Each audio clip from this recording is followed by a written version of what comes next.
Olá, seja bem-vindo ao terceiro vídeo da leitura da carta aos Hebreus. Já foi dito nos vídeos anteriores algumas coisas a respeito desta carta, as dificuldades que existem para entendê-la, até porque algumas perguntas verdadeiramente ficam sem respostas. Porém, nós percebemos que existe uma argumentação sólida, consistente, que vai permeando todo o escrito desta carta. E a argumentação é: Jesus é superior. E no capítulo 1 ele começa dizendo que Jesus é superior de uma maneira absoluta. Jesus é. Tudo mais que se possa dizer está sendo, ou seja, está em curso. Mas Jesus não, Jesus é a realidade eterna, pois ele é Deus. Ele é aquele que tem a expressão exata do ser de Deus, é ele quem foi colocado acima da majestade nas alturas. E quando ele começa a fazer as suas comparações, ao mostrar que Jesus é superior e é superior em relação a outros, os primeiros que ele coloca são os anjos. E os anjos, ele diz assim, os anjos estão a serviço do Filho e a serviço dos que vão herdar a salvação. Consequentemente, ainda que maiores em poder do que os homens, como disse o salmista no Salmo 8, os anjos estão colocados numa posição de serviço. O Filho não. O Filho, ele é colocado numa posição aqui desde o começo pelo Pai, como aquele a quem os anjos estão servindo. E isso não somente na eternidade, ou seja, quando o Filho não estava encarnado, não partilhava da natureza humana, mas também durante a encarnação de Cristo, os anjos estavam ali a seu serviço. E ele termina a argumentação do capítulo 2, dizendo que a razão pela qual o Filho se torna gente, se torna humano, é exatamente para propiciar esta aproximação do homem a Deus, tornar possível a reconciliação. Para que isso pudesse acontecer, ele tinha que ser humano como nós. Ele tinha que experimentar tudo o que experimentamos, inclusive a morte. Todavia, havia algo que ele não poderia partilhar conosco, e este algo é o pecado. Ele foi isento de pecado, e por estar isento de pecados, a sua morte é atribuído como nossa morte. Ele nos substitui, porque o salário do pecado é a morte. Mas Jesus não pecou, então não deveria morrer. E por que ele morre? Ele morre para substituir-nos. Ele morre assim como morriam os animais no Antigo Testamento. Então, no dia da expiação, o sumo sacerdote pegava um bode, cortava-lhe a jugular, tirava seu sangue, aquele bode morria, e o bode morria no lugar do povo, era o bode expiatório. Jesus é o Cordeiro de Deus, Jesus assume essa função do bode expiatório, Jesus assume a função de todos os animais do Antigo Testamento que morreram para substituir os pecadores. Assim Deus podia aceitar os pecadores porque algo morreu em seu lugar, no caso os animais. Neste caso da mensagem do Evangelho, não é um animal que morre pelos pecadores, é o próprio Filho de Deus que se fez homem. E quando chega aqui no capítulo 3... o autor de Hebreus é bastante ousado, porque ele já de cara vai comparar Jesus com a pessoa mais importante do judaísmo. Aquelas pessoas para quem ele estava escrevendo esta carta tinham Moisés numa consideração elevadíssima. É difícil estabelecer realmente um ranking aqui, né? Se pudéssemos dizer assim, se Moisés era superior a Abraão, Abraão a Moisés, mas com certeza qualquer judeu reconhece a importância de Moisés. E haverá de dizer com certeza que sem Moisés, sem aquilo que Moisés escreveu, sem tudo que Moisés produziu como o seu próprio trabalho, não haveria a fé judaica. Então Moisés é o grande colaborador. E aí já de cara, olha o que ele diz no capítulo 3. Por isso, Ou seja, porque Jesus encarnou-se para nos salvar e ele se tornou então poderoso para nos salvar. Por isso, santo irmãos, que participais da vocação celestial, considerai atentamente o apóstolo e sumo sacerdote da nossa confissão, Jesus, o qual é fiel àquele que o constituiu, como também era Moisés, em toda a casa de Deus. Jesus, todavia, tem sido considerado digno de tanto maior glória que Moisés, ou seja, ele é superior a Moisés, quanto maior honra do que a casa tem aquele que a estabeleceu. Ou seja, você resolve fazer uma casa para si. Então, você prepara tudo ali que é necessário para construir a casa, você faz a casa.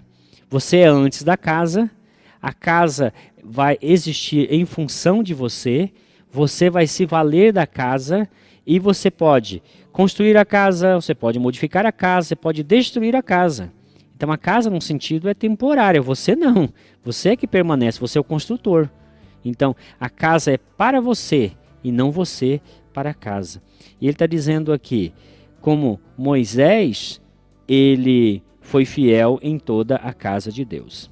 Jesus deve ser considerado mais digno de glória ainda, por quê? Porque ele é quem estabelece a casa. Toda casa é estabelecida por alguém, mas aquele que estabeleceu todas as coisas é Deus. E Moisés era fiel em toda a casa de Deus, como se fosse um mordomo, como servo, para testemunho das coisas que haviam de ser anunciadas. Cristo, porém, como filho em sua casa, a qual casa somos nós, se guardarmos firmes até o fim, a ousadia e a exultação da esperança. Veja que ele está dizendo assim, Jesus é o dono da casa.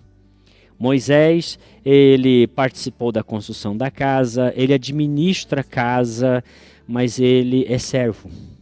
Jesus é o Senhor. Então, nessa comparação, ele está dizendo aqui claramente, olha, tudo que foi revelado a Moisés, tudo que Moisés fez, toda a sua vida dedicada foi para que ele estabelecesse algo que estava além dele. E este algo que está além dele é exatamente aquilo que Jesus disse, olha, vocês, falando para os fariseus, vocês examinam as Escrituras e vocês acreditam encontrar nela a vida eterna. Só que vocês têm que entender o seguinte, são elas que testificam de mim. Assim como as Escrituras testificavam de Cristo, tudo que Moisés fez foi em função de Cristo. Moisés era como um sinal que aponta para Cristo, assim como foi João Batista. E nesse sentido, então, aquele que está a serviço de outro é inferior àquele a quem está de serviço. No caso, o Senhor Jesus Cristo é superior ao servo Moisés. Então, qual é a palavra mais importante? A palavra do mordomo ou do dono da casa? Nós vamos ouvir quem? Eles imediatamente já percebem. Jesus é o Senhor da casa. Moisés está a serviço de Jesus.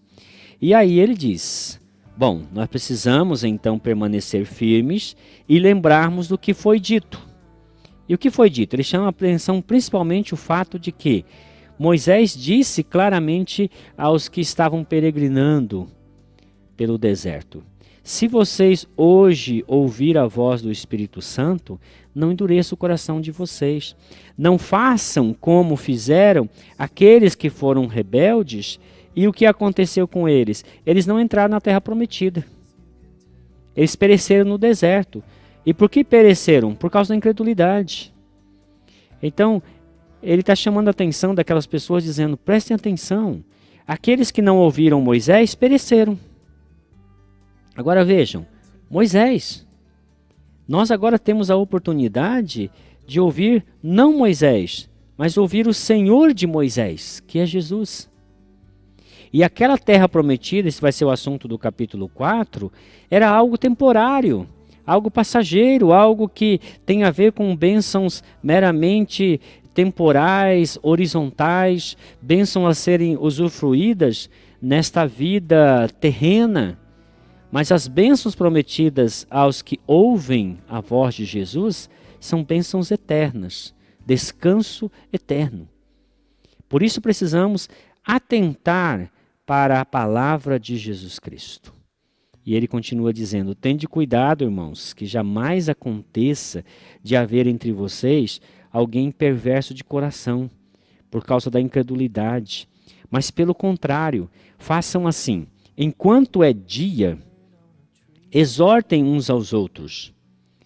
Enquanto é o dia que nós podemos chamar de hoje, para que ninguém de nós seja endurecido pelo engano do pecado, porque temos nos tornado participantes de Cristo.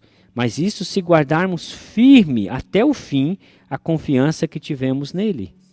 Retorna dizendo: olha, se você ouvir a voz do Senhor hoje, obedeça, não endureça seu coração. E aí ele termina dizendo: olha, Moisés ficou 40 anos conduzindo o povo pelo deserto. Moisés não conseguiu introduzir aqueles que ele tirou lá do Egito na terra prometida. Mas não foi culpa do Moisés. O Moisés fez a parte dele. O Moisés fez tudo correto, seguiu as orientações. Quem lê o Pentateuco, principalmente Êxodo, Levítico, Números e Deuteronômio, haverá de perceber que em inúmeras circunstâncias a Bíblia vai dizer assim: Moisés fez tudo quanto lhe foi ordenado. Então Moisés foi fiel. Moisés recebeu uma planta, executou. Moisés recebeu mandamentos, ele os aplicou. Moisés fez tudo certinho, como mordomo da casa, ele foi fiel em tudo. Agora vem Jesus, o Senhor da casa. Jesus, então, tem a palavra final. Moisés era um daqueles que falou, e outro veio, falou. Jesus é o que fala de uma vez por todas. E agora ele fala de uma vez por todas, e nós devemos, por argumentação que ele está dizendo, prestar atenção na voz do Senhor. Se aqueles que ouviram a voz do mordomo lá no deserto, não creram na voz do mordomo, morreram, pereceram, não entraram na terra prometida, nós que queremos herdar a vida eterna, precisamos prestar muita atenção no que o Senhor disse, no que Jesus disse. Porque ele não nos garante uma herança momentânea de terra para plantar, de fruto para colher, de termos condições de vencer batalhas contra os inimigos. A promessa de Jesus são infinitamente superiores a estas. São promessas de descanso eterno. É promessa de vida eterna. Não vida numa terra que mana leite e mel, mas uma vida onde o Espírito Santo se torna em nós uma fonte a jorrar para a vida eterna. Então, a necessidade de prestarmos atenção a isto é maior, porque agora ouvimos a mensagem não da boca do servo, do mordomo. Nós estamos ouvindo a mensagem da boca do Senhor, que é superior ao mordomo, no sentido em que Moisés estava seguindo ordens. Jesus é aquele que dá as ordens. É por isso que lá no Sermão da Montanha, ele disse assim: olha, Moisés disse isso, eu, porém, digo isso. Ele tem autoridade, porque ele é o Senhor de Moisés. Ele é aquele que disse a Moisés: tira a sandália dos seus pés, porque o lugar que você está pisando é santo. E não era santo porque a sarça estava pegando fogo, era santo porque ele estava ali falando com Moisés. E ele nos fala através do Evangelho. Precisamos estar atentos e ouvir com a intenção de obedecer. Esta é a síntese da primeira exortação que ele nos faz no início do capítulo 2 e ele fecha aqui no capítulo 3, antes de entrar no capítulo 4, dizendo: vamos ouvir mais atentamente o que Jesus tem a nos dizer. Que Deus o abençoe.